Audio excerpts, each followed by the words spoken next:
জনস্রোত chairman বসে আছে, member বসে আছে, শুধু মেম্বার না আপনাদের ফকিরও মেম্বার আছে। দেখলাম যে দান করিস ফকির মেম্বার, আমরা আরো উল্টো দেবো তা না, উনি দেখছে হইলো এটা কই সে ফকির মেম্বার কই? কিছু টাকা পয়সা দিয়ে যাওয়া যায় কিনা দিয়েছে? হ্যাঁ, ওসি মহোদয় রয়েছে। আল্লাহু আকবার, নারায়ে তাকবীর। ওসির জন্য তাকবীর হবে না? হবে না? নারায়ে তাকবীর। আজকে কোরআনের মাহফিল বন্ধ নয়, বরং কোরআনের মাহফিল সরকারি দল শুধু নয়, প্রশাসন পর্যন্ত পাহারা দিয়ে কোরআনের মাহফিল বাস্তবায়ন করে দিচ্ছে। এটা প্রমাণ করে দেয় আগামীর দেশ হবে আল কোরআনের বাংলাদেশ। ওসি সাহেবকে আল্লাহ নেক হায়াত দিক, ওসি সাহেবকে আল্লাহ নেক হায়াত দান করুন, বলেন আমিন। যে প্রশাসনের লোকেরা, যে প্রশাসনের ভাইয়েরা, যে প্রশাসনের ছাড়েরা কোরআনের মাহফিল পাহারা দেয়, আল্লাহ রাব্বুল আলামিন যেন ফেরেশতা দিয়ে পাহারা দিয়ে তাদেরকে জান্নাতে পৌঁছে দেয়, বলেন আমিন। আমরা চাই একটি ভ্রাতৃত্বপূর্ণ সমাজ, আমরা চাই রেশারেশিহীন, বিভেদহীন, অহংকারহীন, গোলমালহীন, মারামারিহীন একটি সুন্দর সমাজ। যেই সমাজের জন্য আপনাদের একটু জেগে উঠতে হবে, একটু নড়াচড়া দিতে হবে, মুসলমান মুসলমানের মতো বাঁচতে হবে। তা না হলে আপনার তাকবীরের ধ্বনি নিয়ে ছিনিমিনি খেলা হবে, আপনার রাষ্ট্র ধর্ম ইসলাম নিয়ে ছিনিমিনি খেলা হবে, আপনার সংবিধান কোরআন নিয়ে ছিনিমিনি খেলা হবে। এই জন্য মুসলমান যারা, তারা মুসলমানের মতো বাঁচতে হবে। এই বাংলাদেশ বিশ্বের দ্বিতীয় বৃহত্তম মুসলিম দেশ, এখানে মুসলমানদের শিকড় গাঁথা রয়েছে। এই দেশে নারায়ে তাকবীর স্লোগান থাকবে, এই দেশে ইসলাম থাকবে, এই দেশে কোরআন থাকবে। কোন ষড়যন্ত্র করে বাংলাদেশ থেকে ইসলাম, কোরআন, আল্লাহ ও তার রাসূল এমনকি তাকবীর ধ্বনিকে বিতাড়িত করা যাবে না। সেই মুসলমান এখানে আছে তো নাকি? তাকবীরের ধ্বনি কারো বাবার পৈতৃক সম্পত্তি নয়। তাকবীরের ধ্বনি কোন আওয়ামী লীগ, বিএনপি, জামাত, জাসদ, বাসদ কোন দলের নয়। তাকবীরের আওয়াজ এসেছে মক্কা থেকে, তাকবীরের আওয়াজ এসেছে মদিনা থেকে, তাকবীরের আওয়াজ এসেছে আরশে আজিম থেকে, বলেন ঠিক কিনা? মুসলমানেরা আল্লাহ ছাড়া কাউকে ভয় পাওয়া মুসলমানদের জন্য হারাম। জীবনের মালিক কে? মৃত্যুর মালিক কে? রিজিকের মালিক কে? আপনার ঘরে যে স্ত্রী আছে এর মালিক কে? সব দিয়েছেন কে? সেই আল্লাহ রাব্বুল আলামিন। যা চান তাই দিতে পারেন, আর যা চান তাই কেড়ে নিতে পারেন। সক্ষমতা আছে না নাই? এ ব্যাপারে কারো সন্দেহ আছে? আমার ডান পাশে দাঁড়ানো ভাইয়েরা সন্দেহ আছে? হাজারো তাওহীদি জনতা আজকের এই মাহফিলে উপস্থিত হয়ে প্রমাণ করে দিয়েছে বাংলাদেশের আপামর জনসাধারণ যেভাবে কোরআনমুখী হচ্ছে, কোরআনের মাহফিলগুলোতে গেলে সেটার প্রমাণ পাওয়া যায়। এই তাওহীদি জনতাকে টাকা দিয়ে আনা হয় নাই, এই তাওহীদি জনতাকে পয়সা দিয়ে আনা হয় নাই। এই তাওহীদি জনতা পকেটের পয়সা খরচ করে কোরআন শোনার জন্য এসেছে। সুতরাং বাংলাদেশের গণমানুষের বুকের ভাষা বুঝতে শিখুন, চেহারা দেখে মুখের ভাষা বুঝতে শিখুন। এই বাংলাদেশে যদি কোরআনের রাজ কায়েম করে দেন, আল্লাহর কসম আপনাদেরকে ক্ষমতা থেকে কেউ নামাতে পারবে না, পারবে না, পারবে না। আমি বলেছি আমার মাননীয় প্রধানমন্ত্রী জননেত্রী শেখ হাসিনা, উনি এই বছর একটা আয়াত কিন্তু আমল করছেন। আপনারা অনেকেই হয়তো বুঝতে পারেন নাই। ইন্নাল মুবাজ্জিরিনা কানু ইখওয়ানাশ শায়াতিন, নিশ্চয় অপব্যয়কারী, অপচয়কারী শয়তানের দুইলো ভাই না ভাই। হ্যাঁ, আমার মাননীয় প্রধানমন্ত্রী ইতিমধ্যে বলে দিয়েছেন, তোমরা কারেন্ট খরচ করো কম। কইছে না? যে জায়গা আছে ওই জায়গায় আবাদ করো, কোনো জায়গা ফেলে রাখা যাবে না, কোনো জায়গা অবহেলায় পড়ে থাকবে না। প্রত্যেকটা সম্পদ ব্যবহার করতে হবে উত্তম রূপে। এটা আমার মাননীয় প্রধানমন্ত্রী বুঝেছে। ক্ষমতার 14 বছর পার হয়ে যাওয়ার পরে যদি 14 বছর আগে আমার মাননীয় প্রধানমন্ত্রী এই আয়াতটাকে আমল করত, তাহলে বাংলাদেশে রিজার্ভ সংকট নয়, বরং বাংলাদেশ অন্য দেশের মানুষদেরকে সাহায্য সহযোগিতা দিত। এমন আইন যদি কোরআনের আইন বাংলাদেশে আমার মাননীয় প্রধানমন্ত্রী বাস্তবায়ন করে দেয়, চোর চুরি করলে হাত কেটে দাও, পুষাতে ঘাসান, এই আইন যদি কায়েম করে দেয়, তাইলে বেগম পাড়ায় টাকা আর কেউ পাঠাইতে পারবে না, সুইস ব্যাংকে টাকা দেরি হবে না, প্রতিটা সম্পদ বাংলাদেশে থাকবে, বাংলাদেশের আয় উন্নতি হবে না হবে না? আয় উন্নতি হবে। সুতরাং মাননীয় প্রধানমন্ত্রীর কাছে উদাত্ত আহ্বান জানাবো, 24 তারিখে আসবে যশোরে, যাবেন তো ইনশাআল্লাহ? আমাদের দেশের প্রধানমন্ত্রী, অবশ্যই যেতে হবে। আমিও সুযোগ আল্লাহ কবুল করলে যাওয়ার নিয়ত করেছি। মাননীয় প্রধানমন্ত্রী আসবেন, আমার এই 18 কোটি মানুষের প্রধানমন্ত্রী, আমার বাংলাদেশের 18 কোটি মানুষের শুধু নয়, বাংলাদেশের মুসলমান তাওহীদি জনতার প্রধানমন্ত্রী, উনি যশোরে আসবেন। আমাদের দায়িত্ব হলো যাওয়া। প্রধানমন্ত্রী কি বলেন সেটা শুনে আসার দরকার আছে না নাই? চেয়ারম্যান আপনি কোন আছে না? যাবেন তো নাকি না? আবার যাবেন না? যাওয়া লাগবে বলো, পাকাম করলেই বাংলা যাওয়া লাগবে ইনশা। হ্যাঁ, তো এই জন্যে মানে কিছুক্ষণ আগে যেখানে আলোচনা করে আসলাম, ফোন করি বলছে বাবাজি তুমি সব করেছাও ভালো, 24 তারিখে জনসভা এটা একটু কয়ে গেলি না। তাই বলছি অসুবিধা নেই, ভুলে গেছি, মনে নেই তো, আগে এখানে মেরে দিলাম এটা, যেন যাওয়ার সময় আর ক্ষতি না পারে যে এই কথাটা বললেন। কারণ দাওয়াতি কাজ করার দরকার আছে না নাই? মাননীয় প্রধানমন্ত্রী আমাদের পদ্মা সেতু দিয়েছেন, বঙ্গবন্ধু বাংলাদেশ দিয়েছেন, মাননীয় প্রধানমন্ত্রী পদ্মা সেতু দিয়েছেন, যেটা দক্ষিণ জনপদের জন্য অনেক বড় কল্যাণের। এমনিভাবে যে উন্নয়নগুলো আছে, এই উন্নয়নের কথা যদি কেউ স্বীকার না করে সে অকৃতজ্ঞ। কিন্তু পাশাপাশি আমি বলেছি কিছু কাজও আছে যেগুলো বিভিন্ন মানুষের প্ররোচনায় করা হয়েছে। সেটা হলো এই বাংলাদেশের জমিনে যারা বাংলাদেশের জন্য রহমত স্বরূপ আল্লাহ প্রেরণ করেছে, বাংলাদেশের জমিনের জন্য যারা বরকত, বাংলাদেশের তাওহীদি জনতার হৃদয়ের স্পন্দন, অনেক আলেম ওলামা যারা কারারুদ্ধ জীবন যাপন করছে, তাদেরকে কারামুক্ত করে এই বাংলাদেশের কোরআনের জমিনে উন্মুক্ত ময়দানে ছেড়ে দিতে হবে। বাংলাদেশের কোরআনের ময়দানকে উন্মুক্ত করে দিতে হবে। কোন আলেমের পরে নির্যাতন করা যাবে না, কোন তাওহীদি জনতার হৃদয়ের স্পন্দনকে কারারুদ্ধ করা যাবে না। মানুষের ভাষা বুঝতে শিখতে হবে।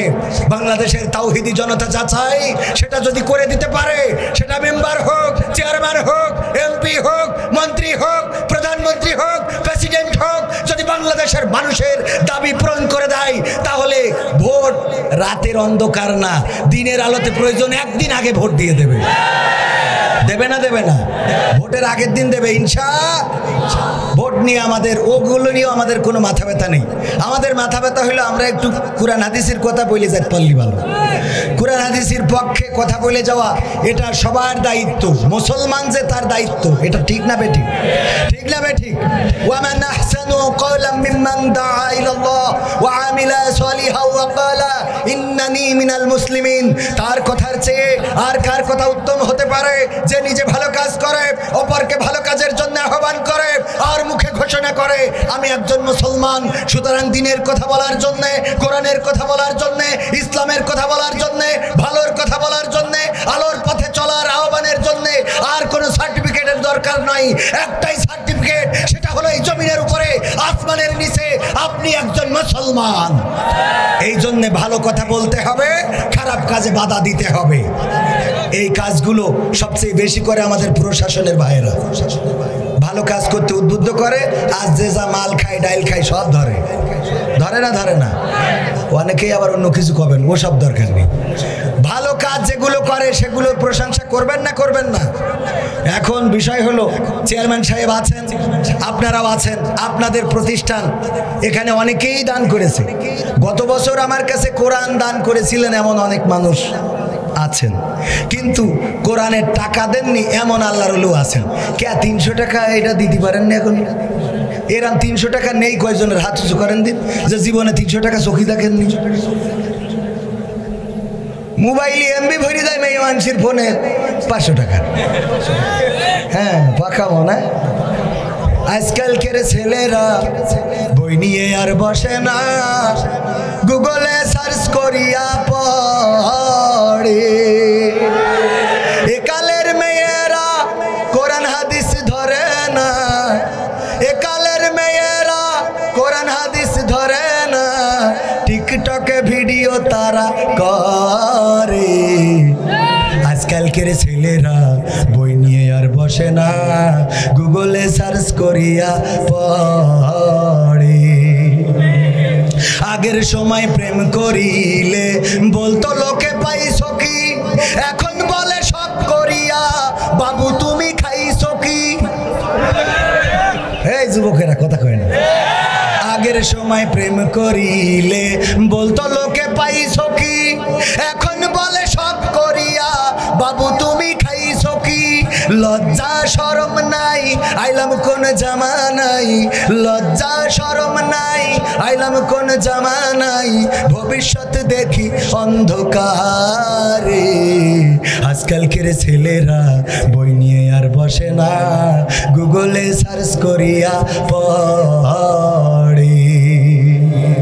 নতুন করে হইছে চালু এ আবার কোন ট্রেন্ড, পরিচয় করাই দেখি এই আমার বয়ফ্রেন্ড। এরম পরিচয় করায় না করায় না? নতুন করে হইছে চালু এ আবার কোন ট্রেন্ড, পরিচয় করাই দেখি এই আমার গার্লফ্রেন্ড। শরমের মাথা খাইয়া গেছে সব পাগল হইয়া, শরমের মাথা খাইয়া গেছে সব পাগল হইয়া, ভবিষ্যৎ দেখি অন্ধকারে। আজকালকের ছেলেরা বই নিয়ে আর বসে না, গুগলে সার্চ করিয়া পড়ে। ওরে কোটচাঁদপুরের মেয়েরা কোরআন হাদিস ধরে না, জিনেদার মেয়েরা কোরআন হাদিস পড়ে না, টিকটকে ভিডিও ওরা করে। কথা কয় না? করে না করে না? স্বামী ছাড়বে কিন্তু টিকটক ছাড়বে না। আগে বলতো স্বামী ছাড়বো সিরিয়াল ছাড়বো না, স্বামী ছাড়বো ফেসবুক ছাড়বো না। সেদিন টেলিভিশনে নিউজ দেখলাম যে স্বামী ছাড়তে রাজি কিন্তু টিকটকে ভিডিও করা ছাড়বে না। বলেন সুবহানাল্লাহ। যাক আপনারা বোঝেন কোন জায়গায় কি কইতে। আপনার ইউনিয়নের লোক তো সব শিক্ষিত না? সব শিক্ষিত। এইরাম চেয়ারম্যানও যে এইরাম ইউনিয়নের আমার লাল ভাই বললেন, হাসান আল মামুন লাল ভাই, উনি বললেন যে চেয়ারম্যান নামাজের পরে আপনাদের হাইলাইটস করেছে। এমন নামাজের পক্ষে যে চেয়ারম্যানের ভূমিকা আছে, সেই চেয়ারম্যানকে চেয়ারম্যান দেখতে চান নাকি যে নামাজ কায়েম করতে চায় না, পড়তে চায় না, পড়াতে চায় না, তার চেয়ারম্যান দেখতে চান? যে নামাজ কায়েমের পক্ষে, নামাজের পক্ষে আছে তার, ঠিক কি না? তাহলে আর ভোট কি চাওয়া লাগবে আগামীবার? পোস্টার করা লাগবে? এখানে মেম্বার আর একটা আছে মোরগ মার্কার, কই দাঁড়ান মোরগ মার্কা কই? পদত্যাগ করিস না? আপনি কি মার্কা? ফুটবল। এই যে মেম্বার দেখেন ফুটবল। আর ভোট চাওয়া লাগবে? ওকে বসেন। আর কিটা আছে দাঁড়ান, ভোট করে দিই। ডাইরেক্ট ভোট হবে, কোনো কথা নেই। দেখবেন কোরআনের মাহফিলি যারা আছে দেখবেন মেরি দেবেন। যদি দেখেন দুইজন স্টেজে, দুইজন একে অপরের প্রতি দুইটারই মেরি দেবেন। যা হওয়ার হবে, আপনার দায়িত্ব আপনি পালন করবেন। আল্লাহ কোরআনের স্টেজে দেখিলাম দুইজনই দাঁড়াইছে, ধানের শীষও দাঁড়াইছে, নৌকাও দাঁড়াইছে, দুইজনই কোরআনের স্টেজে, দুইটাই দেবেন, কোনো মাপ নেই। অসুবিধা আছে? আপনার চেষ্টা আপনি করেছেন। তবে এখন সমস্যা হলো কিছু রিকোয়েস্ট করেছে, এই রিকোয়েস্টগুলো কি রাখবো? একটু রাখবো। হ্যাঁ রিকোয়েস্ট রাখবো। কি রাখার জন্য এই যে আমি একটা বানায় রাখিছি। হ্যাঁ আপনার কথাতে ভোট সব হয়েছে ব্যবস্থা করছেন। এত উপকার করেও আসলে আমি খুব বেশি উপকার হয় না। ওই বাগেরহাটে একজন বললো যে হুজুর আমি আমার ক্লিনিকের উন্নয়ন কল্পে আপনার কাছে 1000 টাকা দিলাম, দোয়া করে দেন। আমি দোয়া করে দিয়েছি যে আল্লাহ এলাকার সবাই তুমি রুগী বানাই দাও, তা না হলে তো ক্লিনিকের উন্নয়ন হবে না। তো এখন এই দোয়া করার পরে পরের দিন শুনলাম ওকে রুকে না পুলিশ যে কি ঝামেলা গেছে, 1 লাখ টাকা জরিমানা করিয়েছে। আমার কি দোষ? তো এই জন্যই মাঝখানে সাতক্ষীরায় একজন বলছে হুজুর আমার জন্য একটু দোয়া করে দেন। ওই আমাদের তরিকুল ভাই আছে না মিডিয়া, ওর সাথে বেড়াই, বলছে একটু দোয়া করে দেন যেন বিয়ে হয়। তা আমি ওই এর আগে দোয়া করে দিলাম। দেওয়ার পরে ওর বিয়ে হয়েছে এক প্রবাসীর সাথে, বিয়ে করানো রয়েছে, পড়ানো রয়েছে ফোনে, তার সাথে বিয়ে ঠিক হয়েছে। হওয়ার পরে বিয়ে হবে এই মুহূর্তে নাকি সেই প্রবাসী এবার কোনো কথা ছাড়াই ফ্লাইট করে বাড়িছিলিস, এসে কয় বউ আমার তোর সাথে বিয়ে হবে তার মানে। তা আমি দোয়া করলাম, সে বউ হচ্ছিল হতেছে কেটে গেছে। মানে দোয়া যা করি তা উল্টো হয়। এই জন্য আবার আপনারা ভুল বুঝেন না চেয়ারম্যান সাহেব, আমি আপনার জন্য এখনো দোয়া করিনি, খালি ভোট চাইছি, দোয়া করিনি। আবার দোয়া করলি পরে যদি বেকায়দা হয় তখন কবে ওই হুজুরির দোয়া নিয়ে বাস খাইছি। আবার যে পাশ করে ও আবার ঝামেলা করে, ও কয় ওই চেয়ারম্যানের দোয়া করে গেছিল আর আমি পাশ করেছি, কবির বিন সামাদ কোটচাঁদপুর বন্ধ। বুঝা গেছে? সময়টা তো বড্ড খারাপ, আপনি তো ভাই সব জানেন। বুঝে শুনে কথা বলে ওয়াজের রীতি টানেন। মাহফিলে গেলে অনেকেই কানে কানে বলে সময়টা তো বড্ড খারাপ, আপনি তো ভাই সব জানেন। বুঝে শুনে কথা বলে ওয়াজের রীতি টানেন। উস্কানি ফুসকানি মূলক বলবেন না কোনো কথা, এই মঞ্চে রাজনীতি ভাই করবেন না অযথা। আমরাও ভাই কোরআন জানি মানি মোটামুটি, ঝামেলাতে থাকি মাঝে মাঝে নিয়ে ভোটা ভুটি। মক্তবেতে শিখেছিলাম আলিফ বা তা সা, কোরআন হাদিস মোটেও জানি না এমন কিন্তু না। তাই রাজনীতি চলবে না ও ভাই, রাজনীতি চলবে না, তাই রাজনীতি চলবে না ও হুজুর, রাজনীতি চলবে। তারপর কি বলে, ও মুখ হুজুর ওয়াজ করে কত মধুর সুর, কবরেতে গেলে পাবো ৭০,০০০। এমন ওয়াজ আছে না নাই? আমার লাল ভাই ওই ওয়াজ এখনো শিখিনি। অনেকেই আছে এমন ওয়াজ করে যে ভাই জাকির নায়েকের মতো ইহুদিদের দালাল আর কেউ নাই। এই জন্যই জাকির নায়েক যখন বাংলাদেশে আসবে আমরা এয়ারপোর্ট ঘিরাও করে রাখবো, বের হতে দেবো না। এটা ইমানের দায়িত্ব। আমিও ওই ওয়াজ শুনে একটা আড়াই হেঁটে বাস কেটে তুলাম যে যেদিন জাকির নায়েক আসবে এয়ারপোর্টে যাবো ঠাঙের নলাতে খুলে দেবো। কিন্তু না ভাই, জাকির নায়েক তো আইলো না। কয়দিন পরে আমার দাদার দেশেতে আর একজন আসলো, নাচলো, ঝাপাইলো, কাঁপাইলো, ঢাকা শহর নাচাইলো। ওরে আল্লাহ, ওই সময় কোন হুজুর ওয়াজ করে কইলো না যে সানি লিওনের ঢুকতি দিয়া হবে না। তখন আমি বুঝলাম জাকির নায়েক খারাপ আর আমার সানি লিওন হালাল গো। নাউজুবিল্লাহ বলবেন না? ও মুখ হুজুর ওয়াজ করে কত মধুর সুর, কবরেতে গেলে পাবো ৭০,০০০ হুর। অনেক দোয়া আছে পড়লে কোটিতে সওয়াব, সারা জীবন পাপ করিলেও পেয়ে যাব মাপ। বাপ দাদারে নাজাত দিতে করেছি ৪০, আমার বেলায় ৪টা গরু গোয়াল ঘরে পোষা। আমিও ভাই কিছুটা জানি, মানি না তা না। ছোটবেলায় শিখেছিলাম আলিফ বা তা সা। তাই রাজনীতি চলবে না ও হুজুর, রাজনীতি চলবে না, তাই রাজনীতি চলবে না ও লাল ভাই, রাজনীতি চলবে। তারপর কি বলে, মিলাদ করি কিয়াম করি যাই বাবার মাজারে, হয়তো একটু বিড়ি টানি কোটসাদপুরীর বাজারে। কি করে, মিলাদ করি কিয়াম করি যাই বাবার মাজারে, হয়তো একটু বিড়ি টানি গিয়ে যে বাজারে। ফজর নামাজ হয় না পড়া, থাকি তখন নিদে, আল্লাহর কিরে হয় না কাজা, নামাজটা 2 ঈদে। কখন কাজা হয় না? ফজর নামাজ হয় না পড়া, থাকি তখন নিদে, আল্লাহর কিরে হয় না কাজা, নামাজটা 2 ঈদে। নিয়মিত চেষ্টা করি পড়তে জুম্মা নামাজ, সেদিন শুধু হয় না পড়া যেদিন থাকে কাজ।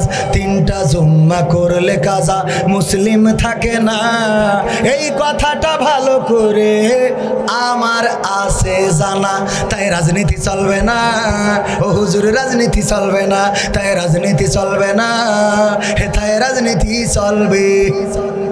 তারপর কি বলে, জিহাদ মিহাদ কোথায় আছে দেখিনি কোনখানে, মানে এই কোরআনের মধ্যে। কারণ সারা জীবন শুদ্ধে শুদ্ধে পড়িছে, কিন্তু এর মধ্যে কি আছে বান্দা তো খুলি দেখিনি। দেখিছে, জিহাদ মিহাদ কোথায় আছে দেখিনি কোনখানে, দরগা পীরের মাজার আমার অনেক বেশি টানে, সেথায় গেলে জাহাজ ভরে জান্নাত পাওয়া যায়। পরকালে তরাই নিবে চিন্তা তেমন নাই। পীর সাহেবের কাছে মুরিদ আমি আমার নেতা, বছর বছর ছাগল পাঠায় আমি আবার সেথা, হইলে ওরস কোনোভাবে মিস তো করি না। ওখান থেকে আল্লাহ রাসূল হয়েছে জানা। তাই রাজনীতি চলবে না ও ভাই, রাজনীতি চলবে না, তাই রাজনীতি চলবে না ও হুজুর, রাজনীতি চলবে চলবে। আমরাও বলি কোনো রাজনীতি করা হবে না, কোনো রাজার নীতি এখানে আলোচনা করা হবে না, কোনো বাইডেনের নীতি আলোচনা করা হবে না, ডোনাল্ড ট্রাম্পের নীতি আলোচনা করা হবে না, অং সান সুচির নীতি আলোচনা করা হবে না। কিন্তু কোরআনের নীতি, আল্লাহর নীতি আলোচনা করার কারণে কেউ যদি বলে এটা রাজনীতি, আমি বলবো এটাই আমাদের রাজনীতি। কোরআনের নীতির সাথে কোনো রাজার নীতির মিল আছে? কোরআনের নীতির সাথে কোনো বাদশার নীতির মিল আছে? কোরআনের নীতির সাথে যে মিলটা রয়েছে সেটা হলো আমার আল্লাহর নীতির, কারণ আমার আল্লাহ কোরআন দিয়েছেন, ঠিক কিনা? এই কোরআন কায়েমের জন্যে, এই কোরআন প্রতিষ্ঠার জন্যে, এই ইসলাম প্রতিষ্ঠার জন্যে যদি আমরা বুকের তাজা রক্ত ঢেলে ভাষা আনতে পারি, যদি আমরা বুকের তাজা রক্ত ঢেলে 1971 সালে বঙ্গবন্ধুর বক্তব্যকে পুঁজি করে যদি 9 মাস লড়াই করে 3,30 লক্ষ শহীদের বিনিময়ে, 2 লক্ষ মা বোনের ইজ্জতের বিনিময়ে যদি আমরা দেশ আনতে পারি, তাহলে কোরআনের জন্য যদি রক্তের প্রয়োজন হয়, কোরআনের জন্য যদি জীবনের প্রয়োজন হয়, কোরআনের জন্য যদি মিছিল মিটিংয়ের প্রয়োজন হয়, কোরআনের জন্য যদি ডাক আসে, সেই সংগ্রামে সাড়া দিয়ে বুকের তাজা রক্ত ঢেলে রক্তের সাগরে সাঁতার কেটে কেটে হলেও একটি রক্তাক্ত বিপ্লবী কালেমার পতাকা বাংলার জমিনে ওড়ানোর জন্য কারা কারা রাজি? দুটি হাত আল্লাহকে দেখাতে হবে।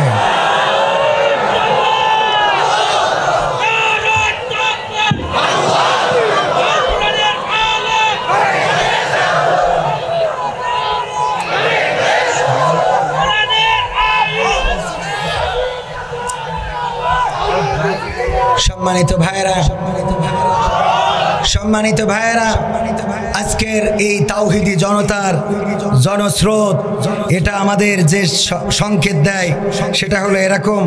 আমি মাঝে মাঝে বলে থাকি যে আজকে চারিদিকে গেলে যেটা দেখছি সেটা হলো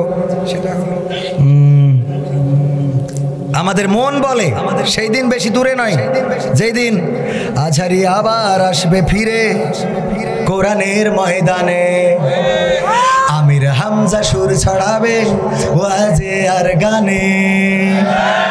আজহারি আবার আসবে ফিরে কোরআনের ময়দানে, আমির হামজা সুর ছড়াবে ওয়াজে আর গানে।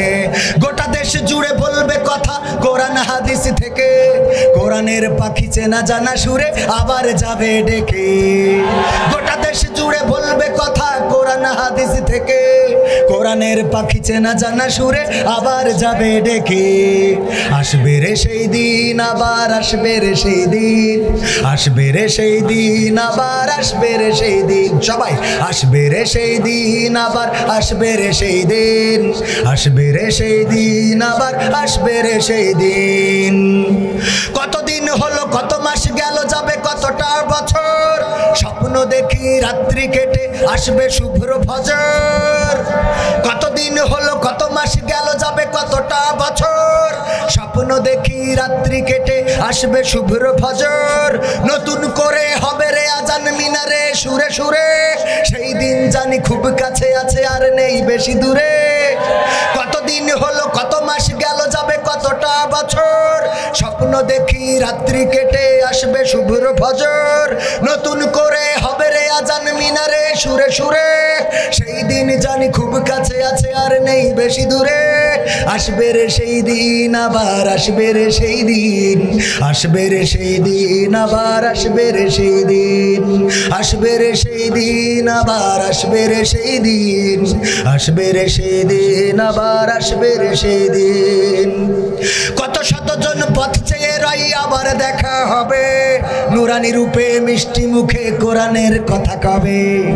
কত শতজন পথ চেয়ে রই, আবার দেখা হবে নুরানি রূপে মিষ্টি মুখে কোরআনের কথা কবে।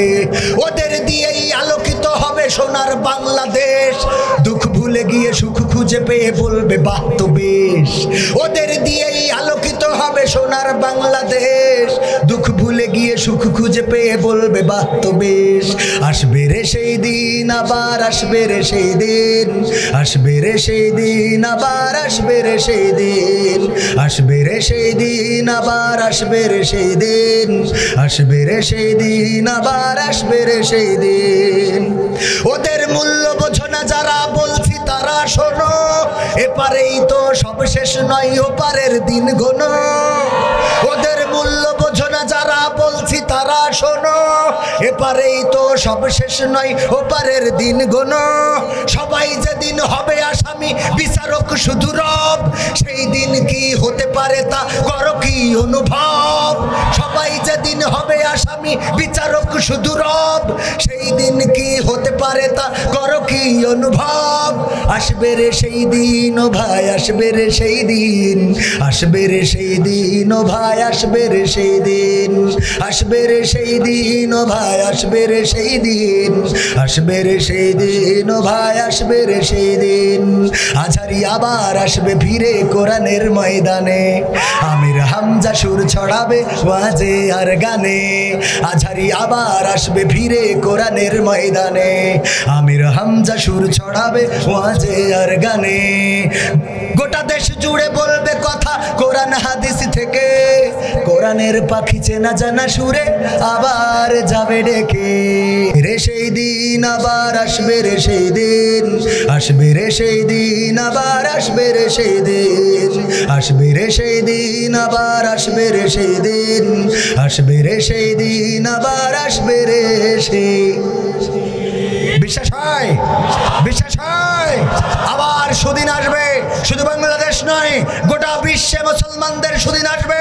যেভাবে এক সময় মুসলমানেরা অর্ধ পৃথিবী শাসন করেছে, আবার সেই দিন আসবে যেই দিন বাতিলেরা মুসলমানদের পায়ের কাছে হুমড়ি খেয়ে পড়বে।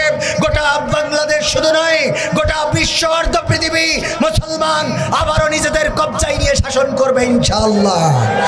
সেই দিন আসবে, কিন্তু এরকম মুসলমান হইলে আসবে? নেটওয়ার্ক পায় না, এরা মুসলমান আছে না নাই? এই হ্যালো, এই বইলিতে তারপরে জাগাতি হয়, তাই না? নড়াচড়া নেই, ফজরের আজান হয়ে যাচ্ছে, আরে বাবা ঘুম দেখছে, ওই সময় নাক ডেকে আছে না নাই? নামাজে পাওয়া যায় না, মসজিদে পাওয়া যায় না, মাদ্রাসায় পাওয়া যায় না, দাড়ি টুপির পক্ষে পাওয়া যায় না, কোরআনের পক্ষে পাওয়া যায় না। আবার এই আল্লাহর ওলিরা মারা গেলে আমার লাল ভাই লাগে জানাজা পড়ানোর জন্যে। সারা জীবন আলেম দেখতে পারে না, কোরআনের পক্ষে যারা কথা বলে তাদের সহ্য হয় না, ইসলামের পক্ষে যারা কথা বলে তাদের সহ্য হয় না। এমনকি এই দেশ থেকে ইসলামকে বনবাসে পাঠাতে চায় এমন আল্লাহর ওলি আছে না নাই? আমার মাননীয় প্রধানমন্ত্রীও তাদের পছন্দ করে না, তাই তো মন্ত্রিত্বটে একেনি, ঠিক না? কারণ সংবিধানে রাষ্ট্রধর্ম এটা মাননীয় প্রধানমন্ত্রী রেখে দিয়েছেন। বঙ্গবন্ধু ইসলামিক ফাউন্ডেশন প্রতিষ্ঠা করেছিলেন। তুমি কোন, তুমি কি হনুরে, তুমি কোন হনুরে যে এই দেশে সংবিধানে ইসলাম থাকবে না? কথা বলেন ঠিক কিনা? এমন আল্লাহর ওলি আছে না নাই? সংবিধানে রাষ্ট্রধর্ম ইসলাম আছে বলে তোমার কেন জলে রে বন্ধু, তোমার কেন জলে? শয়তানে জ্বালে কি আগুন তোমারই বগলে, তোমার কেন জলে রে বন্ধু, তোমার কেন জলে? ইসলাম হলো শান্তির ধর্ম, আছে সুবিচার, অন্য ধর্মের প্রতি কভু করে না বিচার। মিলেমিশে থাকার কথা, মিলেমিশে থাকার কথা দিয়েছেন নবী বলে, তোমার কেন জলের টাকলাই, তোমার কেন জলে? আছে নিষেধ ধর্ম নিয়ে করা বাড়াবাড়ি, না জানিলে কিতাব খুলে দেখো তাড়াতাড়ি, যার ধর্ম সে করবে পালন, যার ধর্ম সে করবে পালন, কোরআনেতে বলে তোমার কেন জলে রে মুসালা, তোমার কেন জলে। এমন মুসালা এমনটা কলা আছে না নাই? ওরা বলে ইসলাম সংবিধানে রাখা যাবে না, আবার যখন মরে যায় তখন আমার হুজুরের ডেকে নিয়ে যায়, আমার হুজুর যে জানাজা পড়ায়, হুজুর জানাজা পড়ায়, আবার ওর খাটিয়ায় চড়ায় কবরে রেখে আসে। রাখার সময় হুজুর দোয়া পড়ে বিসমিল্লাহি ওয়া আলা মিল্লাতি রাসূলিল্লাহ, পড়ে না? পড়ে? জানেন না তাই।